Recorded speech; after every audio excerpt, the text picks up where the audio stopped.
అస్సలాము అలైకుం వరహ్మతుల్లాహి వబరకాతుహు. అందరికీ నమస్కారములు. ఈరోజు ముఖ్యంగా మున్సిపల్ కార్యాలయంలో స్పందనలో మేము వచ్చి ఇక్కడ కుల మతాలకు అతీతంగా హిందూ ముస్లిం క్రిస్టియన్ అందరూ కలిసి ఇక్కడ మేము ప్రజా సంఘాలు ఆధ్వర్యంలో హిందూ శ్మశాన వాటిక గురించి మరియు మన హెచ్ఎస్ కాల్ దగ్గర ఉన్న ముస్లిం బరేల్ గౌండ్ గురించి కూడా మేము ఈరోజు స్పందనలో అర్జీ ఇచ్చాము అధికారులకి.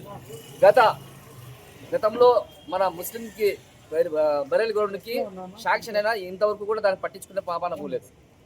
అక్కడ లేని జంతువులన్నీ అక్కడ వస్తున్నాయి, కసులు వేస్తున్నారు. ఎన్ని ఇబ్బందులు పడుతున్నారంటే అది అధికారులు గమనించడమే లేదు. ఎందుకంటే వీళ్ళు ఫ్యాన్ కింద కూర్చుంటారు కాబట్టి అవి ప్రజా సమస్యలు తెలియకుండా కూర్చున్నారు. ఓ తూరి ప్రజా సమస్యలు తీర్చడానికి మీకు ఇక్కడ జీతాలు ఇస్తారనేది కూడా అది గ్రహించాలి. తర్వాత మేము 6 వారాల నుండి ఇక్కడ మేము కలెక్టర్ కానీ ఇక్కడ మున్సిపల్ కార్యాలయం కూడా మేము అర్జీలు ఇస్తున్నాము. కానీ ఇంతవరకు 70 లక్షల టెండర్ వేసినామంటున్నారు హిందూ శ్మశాన వాటికి. ఇంతవరకు కూడా దానికి ఆ టెండర్ ఇచ్చినారో లేదు ఏమి కూడా దాని గురించి మాకు ఇంతవరకు మెసేజ్ లేదు. దయచేసి అది ప్రారంభించాలి. లేని పక్షంలో 27వ తేదీ వచ్చే మంగళవారం మేము పెద్ద ఎత్తున మున్సిపల్ కార్యాలయం ముందర దీక్ష కూర్చుంటాం. ఆమరణ దీక్ష కూర్చుంటాం కూడా వెనకాడము. దయచేసి తొందరగా ఈ 2 శ్మశాన వాటికలను మీరు ఈ సమస్యలు పరిష్కరించాలి.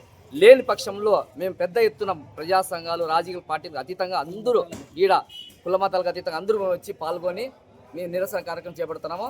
దయచేసి వెంటనే అధికారులు నాయకులు దీని మీద స్పందించాలి అని చెప్పేసి మేము కోరుతున్నాం. Thank you.